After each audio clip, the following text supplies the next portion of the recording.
So Netflix walks away from Warner Bros. Discovery with an all-cash offer on the table, and somehow Skydance ends up winning. That's not a bidding war. That's a hostage situation.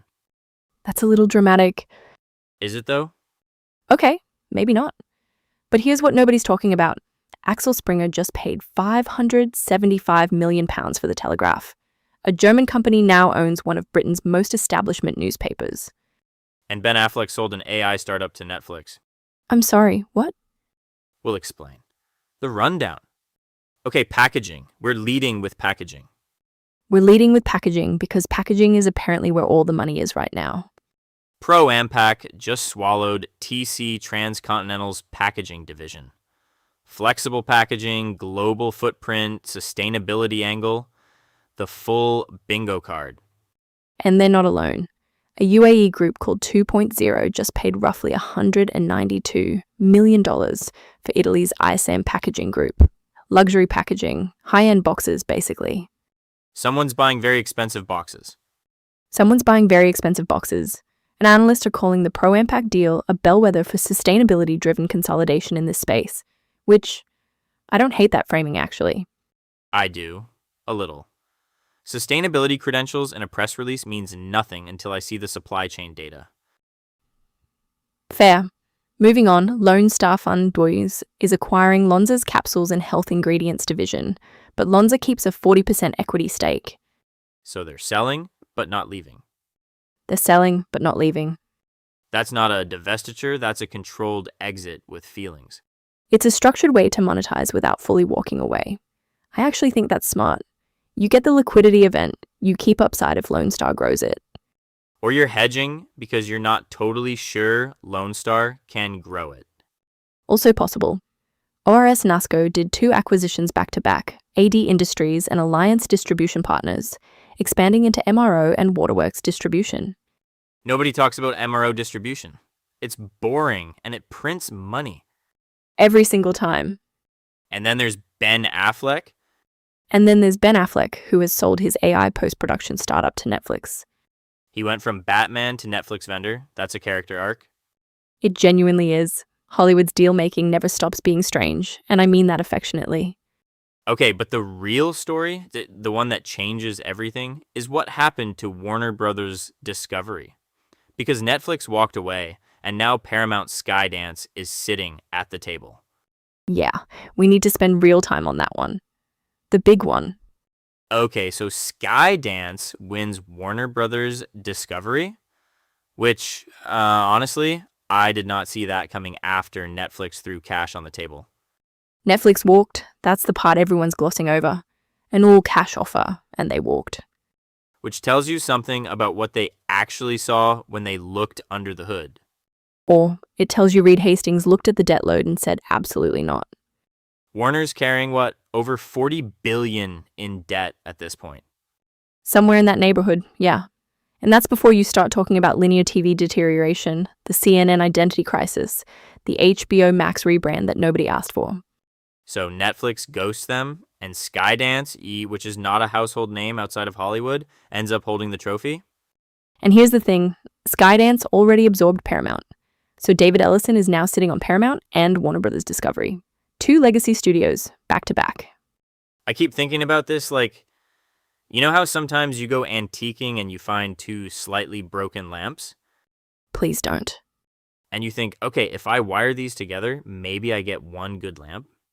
That is either the most reductive or the most accurate analogy you've ever made. I genuinely can't tell. The market will tell us within 48 hours. Analyst notes are going to drop hard. And that's what I want to watch. Because the bull case writes itself. Combined content libraries, cost synergies, streaming scale. Sure. Fine. But the bear case is that you've just inherited 2 sets of legacy infrastructure, 2 sets of union agreements, 2 cultures that are not exactly known for running lean. 2 sets of executives who all think they should be in charge. Exactly. The org chart alone is going to be a disaster. Okay, but give Ellison credit for one thing. He moved fast. Netflix hesitated, probably ran the numbers twice, and Skydance closed. Speed is a strategy, I'll give him that. It's the only strategy that works in a bidding war once the other guy blinks. The shareholders are the ones I feel for, because formal notices are coming, and then it's the waiting game on regulatory filings. Which could take months. Could take months. Could get complicated. Neither of us knows yet. And we should say, no commentator reaction on the record yet. Our team's still chasing sources. Which honestly makes me more curious, not less. When nobody's talking, something interesting is usually happening. All right, speaking of media empires, Axel Springer just dropped £575 million on the Telegraph. Voices. Okay, so we don't have live quotes yet on the Warner Brothers Discovery outcome, which, honestly, fair. The dust hasn't settled. Our team is chasing deal makers for reaction as we speak. But you know what? Sometimes the silence is the quote. That's very profound, Nate. I have my moments. What we do have is analysts circling the Axel Springer Telegraph deal, and the question being asked is whether this signals a broader European appetite for English language legacy media assets. And I think that's actually the right question. It's the right question, and the answer is obviously yes. £575 million for the Telegraph. Axel Springer already owns Politico. They're building an English language media empire from Frankfurt. Which is either visionary or insane, depending on how you feel about print advertising revenue in 2026. Probably both, but here's what I keep coming back to. They outbid the Daily Mail. The Daily Mail. For their direct competitor. That's the part that gets me. You're paying a premium to keep it out of domestic hands. That's not a media acquisition. That's a geopolitical chess move. I'd push back slightly on that framing. Springer has a clear digital playbook. Politico wasn't a charity project. No, but the Telegraph readership is not Politico readership. These are very different animals. Agreed. And packaging sector observers are calling the ProAmpac TCP deal a bellwether for sustainability-driven consolidation, which we are absolutely going to get into because that framing deserves some scrutiny. it does. Because sustainability credentials shows up in every press release now, and I want to know what it actually means for the deal math. Let's find out. Spill the tea. Okay, Rio Tinto and Glencore, $260 billion gone quietly. Quietly is doing a lot of heavy lifting there. That's the largest deal that never happened, and nobody's explaining who walked away.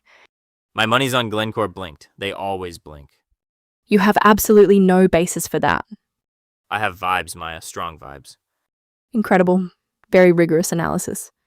Look, when a deal that size dies with no press release, no finger pointing, no carefully worded statement about strategic priorities, someone panicked. You don't just quietly shelve $260 billion. Fair. The silence is genuinely weird. Usually there's at least a diplomatic, mutually agreed to discontinue discussions. Right? Instead, we get nothing, which is somehow more embarrassing. Meanwhile, completely unrelated to mining behemoths failing spectacularly, Ben Affleck is now a Netflix vendor. I cannot stress enough how much I love this sentence existing in the world. He sold his AI post-production startup to Netflix, which, okay, actually, that's not insane. Netflix needs production technology. He built something they wanted. No. You are not going to make Ben Affleck sound like a rational, strategic acquiree.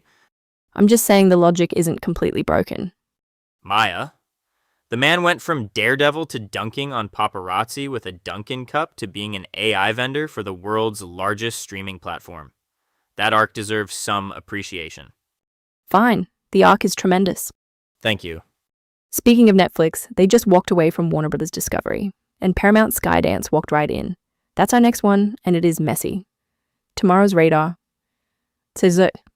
Okay, before we wrap, tomorrow morning, eyes on Nuveen. Those fund mergers are supposed to be effective before market open on March 30th, and I want to see if any closing conditions get quietly shuffled at the last minute. The kind of thing that shows up in a footnote at 6 a.m. Exactly. Also watching Lone Star and Lonza. The Capsules and health ingredients deal is still in definitive agreement phase, so regulatory filings should start dropping. Timeline disclosures, the works. And Warner Brothers Discovery, formal announcements, shareholder notices, analyst notes, all of that hits in the next 24 to 48 hours. I'm personally expecting at least 3 contradictory upgrades and downgrades simultaneously. That's not a prediction. That's just how analysts work. Fair. My money's on a surprise closing condition somewhere. It's always something. You're never wrong about that. Speaking of never wrong, let's talk about who actually won the Hollywood war.